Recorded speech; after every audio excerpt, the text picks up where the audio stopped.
በመዲናችን አዲስ አበባ አንድ አሳዛኝም አስደንጋጭም የሆነ ዜና ተሰምቷል። ጉዳዩን በርካቶች ሲነጋገሩበትም ውለዋል። በአንዲት ታዳጊ ሴት ላይ የሆነው ነገር በርካቶችን ሐዘን ውስጥ የከተተ ነው። በዚህ ዙሪያ የምላችሁ ነገር ይኖረኛል። ከቀናት በፊት ሸራተን አዲስ ሆቴል ውስጥ በተከናወነ አንድ ሁነት ላይ የተላለፈ መልእክት ከባድ ንትርክና ውዝግብ አስነስቷል። ጎንደርን እንሞሽር በሚል ሐሳብ ለጎንደር ከተማ ሁለተኛ ዙር የኮሪደር ልማት ሥራ ማከናወኛ የገቢ ማሰባሰቢያ መርሃ ግብር ላይ ባለፈው ሰኞ የተባለ ነገር ነው ንትርክና ውዝግቡን አስከትሏል ሲባል የተዘገበው ምንድነው? ዝርዝሩን አጋራችኋለሁ። በሺዎች የሚቆጠሩ አባላት አሉኝ። በመፈንቅለ መንግስትን ለመጣልም ቆርጬ ተነስቻለሁ። በአዲስ አበባ ከትሜ ጠንካራ እንቅስቃሴ ማድረጌን እቀጥላለሁ እያለ ይገኛል። የፕሬዝዳንት ኢሳያስን መንግስትን ለመጣል ያቀደውና በአዲስ አበባ መግለጫ የሰጠው ተቃዋሚ ቡድን ይህን በሚመለከት የተሰማ ነገርንም ወደ እናንተ አደርሳለሁ። እስከ ፍጻሜው አብራችሁኝ ቆዩ። ወደ ዝርዝር መረጃዎቹን የማሻገራችሁ ቀዳሚ የማደርገውም በአዲስ አበባ በርካቶችን ያሳዘነውን ክስተት ይሆናል። በአዲስ አበባ አንድ አሳዛኝም አስደንጋጭም የሆነ ዜና ተሰምቷል። ጉዳዩን በርካቶች ሲነጋገሩበትም ውለዋል። በአንዲት ታዳጊ ሴት ላይ በሆነው ነገር በርካቶች ሐዘን ውስጥ ገብተው በጉዳዩ ዙሪያ በምስል ተደግፈው የወጡ ምስሎችንም ተመልክተው እጅጉን ተቆጭተውና ተናደው ሐሳብን ሰጥተውባቸዋል። በአዲስ አበባ በአንድ ትምህርት ቤት የተፈጸመ አሳዛኝ ድርጊት ነው እያነጋገረ የሚገኘው። አንዲት ተማሪ ሽንቷን መቆጣጠር እስኪያቅጣት በአስተማሪዋ ስትደበደብ ነው የሚታየው። ለቅጣት ተብሎ የከፋ መዘዝ ያመጣው ድብደባ የወላጆችን ቁጣ የቀሰቀሰ ሲሆን ትምህርት ቢሮ ድርጊቱን በፈጸመችው መምህርት ላይ እርምጃ ወስጃለሁ ማለቱም ተሰምቷል። የቤት ሥራ አልሰራሽም በማለት ተማሪዋን ተገቢ ያልሆነ ቅጣት የቀጣችው መምህርት ከሥራ ታግዳ በሕግ ቁጥጥር ስር እንደዋለችም ነው የቢሮው መረጃ ያመላከተው። በአዲስ አበባ ከተማ አስተዳደር ትምህርት ቢሮ በኮልፌ ቀራኒዮ ክፍለ ከተማ በሰላም በር ቅድመ አንደኛና አንደኛ ደረጃ ትምህርት ቤት ጉዳዩ የተፈጸመ ሲሆን በትምህርት ቤቱ የሁለተኛ ክፍል ተማሪን የቤት ሥራ አልሰራሽም በማለት አንዲት መምህርት በተማሪዎች እጅና እግሯ እንዲያዝ ካደረገች በኋላ ከፍተኛ ግርፊያ የፈጸመች እንደሆነና ታዳጊዋ በቅጣቱ የተነሳ ሽንት መቆጣጠር እስኪሳናት ድረስ ከባድ የሆነ አካላዊ ጉዳት እንደደረሰባት ነው የተገለጸው። ትምህርት ቢሮ መምህርቷ ላይ ከሥራ የማገድ በሕግ ጥላ ስር እንድትሆን የማድረግ እርምጃንም ጭምር ስለመውሰዱ የጠቆመ ሲሆን በሕግ ከለላ ስር እንድትሆን የተደረገው መምህርቷ ጉዳዩዋ በሕግ አግባብ እንዲታይና ፍትህ እንዲያገኝ ቢሮ ሊሰራ ስላሰበ እንደሆነም ገልጿል። በዚህ ሰዓት ተማሪዋ ሕክምና አግኝታ በጥሩ የጤንነት ሁኔታ ላይ ትገኛለች። ትምህርቷን በቅርቡ ትጀምራለች መባሉንም ነው የሰማነው። ከቀናት በፊት በሸራተን አዲስ ሆቴል ውስጥ በተከናወነ አንድ ሁነት ላይ የተላለፈ መልእክት ከባድ ንትርክና ውዝግብን አስነስቷል። ጎንደርን እንሞሽር በሚል ሐሳብ ለጎንደር ከተማ ሁለተኛ ዙር የኮሪደር ልማት ሥራ ማከናወኛ የገቢ ማሰባሰቢያ መርሃ ግብር ባሳለፍነው ሰኞ ምሽቱን በሸራተን አዲስ ሆቴል የተካሄደ ሲሆን በዚህ ሁነት ላይ በቴሌቪዥን የቀጥታ ስርጭት ላይ የተላለፈው መልእክት ያስቆጣቸው አካላት መግለጫ እስከ ማውጣት ጭምር ደርሰዋል።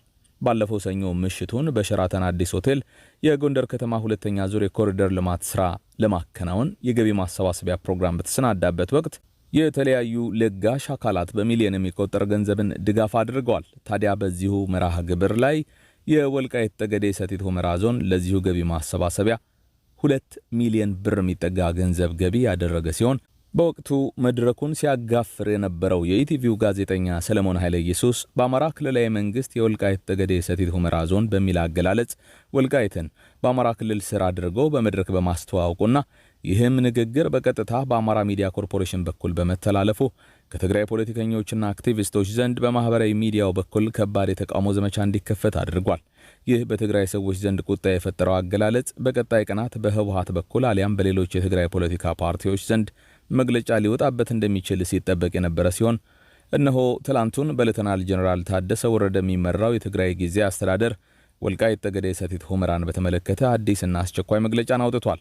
መግለጫው ወቀሳ የታከለበት ማስጠንቀቂያ የተሰጠበትና የፌዴራሉን መንግስት እንደዚሁም የአማራ ክልላዊ መንግስትን በስም ጠቅሶ ተቃውሞ የተደመጠበትም ነው።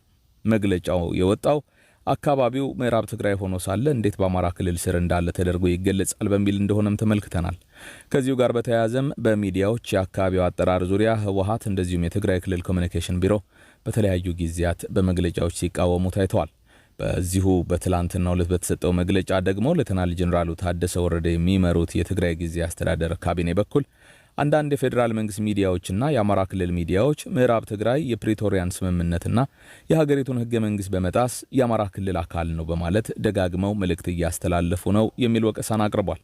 በዚሁ መግለጫ እየተላለፉ ያሉት መልእክቶች ምዕራብ ትግራይ የአማራ ክልል አካል ነው በሚል ለማስተላለፍ የተደረገ ሴራ ነው። እንዲህ አይነቱ ድርጊት የግል ጉዳይና የፕሪቶሪያን ስምምነት የሚጥስ የሰላም ሂደቱን ሊጎዳ የሚችል ግጭት ሊያስከትልም የሚችል በጣም አደገኛ ድርጊት ስለሆነ የፌዴራል መንግስት እርምጃ ሊወስድ ይገባል ሲልም አሳስቧል። በሌላ ዜና አዲስ አበባ የገባው ታጣቂ ቡድን እንደዚሁም መፈንቅለ መንግስቱን በተመለከተ የተሰማውን ነገር ላጋራችሁ። በሺዎች የሚቆጠሩ አባላት ያሉትና መፈንቅለ መንግስት ለማካሄድ ላይታች እያለ የሚገኘው ታጣቂ ቡድን በአዲስ አበባ ጠንካራ እንቅስቃሴን ማድረግ ስለመጀመሩ እየተናገረ ነው። ይህ አዲስ አበባ እንዲገባና መሃል ከተማም ቢሮ እንዲከፍት በመንግስት የተፈቀደለት ቡድን አውሮፓን ጨምሮ ከሌሎች የምዕራብ ዓለም መንግስታት አካላት ጋር በየጊዜው እየተገናኘ በመምከር ላይ መሆኑም ተሰምቷል። የፕሬዝዳንት ኢሳያስ አፈወርቂን መንግስት በኃይል ለመጣል በትጥቅ ትግል የታገዘ እንቅስቃሴ ለማድረግ እየተንቀሳቀሰ ያለውና በአዲስ አበባም 22 አካባቢ ቢሮ እስከ መክፈት የደረሰው ብርጌድ ንሓመዱ የተባለው ቡድን ከመቼውም ጊዜ በላይ አሁን ለአስመራ ቅርብ ሆነናል ሲል ተደምጧል። በተለያዩ የአውሮፓ ሀገራት የኤርትራ መንግስት ደጋፊዎች የሚያደርጓቸውን የድጋፍ እንቅስቃሴዎች በመቃወምና በማወክ የተጀመረው ብርጌድ ንሓመዱ የተባለው እንቅስቃሴ ከወራት በፊት አዲስ አበባ ውስጥ ስብሰባ እስከማድረግም ደርሷል። አሁን ደግሞ የአብዮታችን ማዕከላዊ ጽሕፈት ቤት ነው ያሉትን ቢሮ አዲስ አበባ መክፈታቸውን የንቅናቄው አስተባባሪ አቶ ኪሮስ አስፋ ማረጋገጣቸውን የዲደብሊው ዘገባ አስነብቧል። አዲስ አበባ የከፈትነው ቢሮ የአብዮታችን ማዕከላዊ ጽሕፈት ቤት ነው ሲል የኤርትራ መንግስት ተቋሚው ብርጌድ ንሓመዱ ገለጸ። ቡድኑ የእንቅስቃሴ የመጨረሻ ግብ የኢሳያስ አፈወርቂን ስርዓት ማስወገድ ነው። ለዚህ ዓላማም ወደ ኤርትራ መቅረብ የግድ ስለሚል ቢሮዬን አዲስ አበባ ውስጥ ከፍቻለሁ ብሎኛል ብሏል። ዲደብሊው አዲስ አበባ ውስጥ ይህንን እድል እንዴት ሊያገኙ እንደቻሉ የተጠየቁት የእንቅስቃሴው አስተባባሪ አቶ ኪሮስ አስፋ ይህ ስርዓት በአካባቢያችን ያሉ መንግስታት እንዲወገድ እንደሚፈልጉ እርግጠኞች ነን ብለዋል። ይህ ጽሕፈት ቤት አዲስ አበባ ውስጥ መከፈቱን እንደሚያውቅ ሌላኛው የኤርትራ መንግስት ተቃዋሚ የኤርትራ አፋር ብሔራዊ ኮንግረስ አረጋግጧል። አዲስ አበባ ውስጥ ብቻ 90,000 ያህል ኤርትራውያን ይኖራሉ ያሉት አቶ ኪሮስ ይህንን እርምጃ ለመውሰድ የውሳኔያቸው መነሻ የሆነውንም ጠቅሰዋል። እንዲያው ለመሆኑ ከኢትዮጵያ መንግስት ጋር ግንኙነት አላችሁ ወይ ሲባሉ ተጠይቀው ነበረ። የግድ ከመንግስት ጋር መገናኘት አለብህ ማለት አይደለም ሲሉ ነው የመለሱት። አዲስ አበባ መተን ከተለያዩ የውጭ ሀገር ኤምባሲዎች ጋር ተነጋግረናል። እውቅና እንዲሰጡን እንዲደግፉን እየነገርናቸው ነው ያሉት አቶ ኪሮስ ባለፉት 20 ዓመታት መሰል ስብሰባዎች ማድረጋቸውንና ይህንንም እድል እንዴት እንዳገኙ ሲገልጹ የስደተኛ መብትህን ተጠቅመህ ስብሰባ ማድረግ፣ መወያየት፣ የተለያዩ እንቅስቃሴዎች ማድረግ ትችላለህ ነው ያሉት።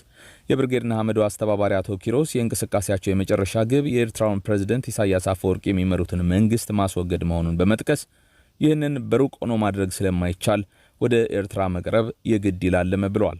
ከአውሮፓ ከአሜሪካ ነው ወደዚህ እየመጣን ያለ ነው።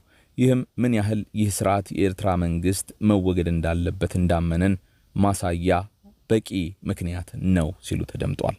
በመጨረሻ ጠቅላይ ሚኒስትር አብይ የ4 ኪሎን የአጼ ምኒልክ ቤተ መንግስት ለቀው ከእንጦጦ እስከ አባዶ በተዘረጋው ጫካ ላይ ቢሮአቸውን ገንብተው ወደዚያ ያመራሉ ተብሎ በሚጠበቅበት በዚህ ወቅት አዲስ አበባ ላይ ለያውም በመሃል ከተማ አንድ ሌላ ቤተ መንግስት ሊገነባ እንቅስቃሴው መጀመሩ ይታወቃል። በጠቅላይ ሚኒስትሩ ሐሳብ አመንጭነትና የቅርብ ክትትል እየተገነባ ያለው የጫካ ፕሮጀክት ከእንግሊዝ ኤምባሲ ጀርባ ያለውን ተራራማ ጫካ ይዞ እንጦጦን አካሎ የሱሉልታን ግርጌ ይዞ ጣፎ የሚደርስ ግዙፍ ፕሮጀክት ሲሆን በውስጡም ቤተ መንግስትን ጨምሮ የሳተላይት ከተማንም ጭምር ያካተተ እንደሆነ በተደጋጋሚ ተነግሯል። ታዲያ ይህንን የአብይን የጫካ ፕሮጀክት የቤተ መንግስት ግንባታ መሃል አዲስ አበባ ላይ ለመድገም እየተንቀሳቀሱ የሚገኙት ሽመልስ አብዲሳ ከከንቲባ አዳነች በኩል ያልጠበቁት እክል ገጥሟቸዋል። ይህ የመሃል አዲስ አበባው ቤተ መንግስት የግንባታ እንቅስቃሴ ከተጀመረ 4 ዓመት ገደማ ቢቆጠርም እስካሁን ይህ ነው የተባለ የግንባታ ስራ ሳይጀመር ቆይቷል። ሆኖም ከሰሞኑ ጉዳዩ እንደ አዲስ ተነስቶ አብይ የ4 ኪሎን ቤተ መንግስት ወደ ሙዚየምነት ቀይረው ወደ ጫካው ቤተ መንግስት ሲያመሩ፣ ሽመልስ ደግሞ መሃል አዲስ አበባ ቦሌ ላይ የፕሬዝዳንት ጽሕፈት ቤታቸውን በቤተ መንግስት ደረጃ በቢሊዮን የሚቆጠር ገንዘብ ወጪ አድርገው ሊያስገነቡ ተቃርበዋል። ታዲያ ለዚህ የቤተ መንግስት ግንባታ የሚያስፈልገውን መሬት ለማዘጋጀት በቦሌ ፒኮክ አካባቢ የሚገኙ በርካታ ህንጻዎች እንዲፈርሱ ውሳኔ ተላልፎ የነበረ ቢሆንም ከቀናት በፊት ግን አንድ አዲስ ነገር ተሰምቷል። ፎርቹን ጋዜጣ ይዞት በወጣው ዘገባ ሽመልስ ቦሌ ፒኮክ አካባቢ የሚገኙ በርካታ ህንጻዎችን ለማፍረስ የጀመሩት እንቅስቃሴ እክል እንደገጠመው አስነብቧል።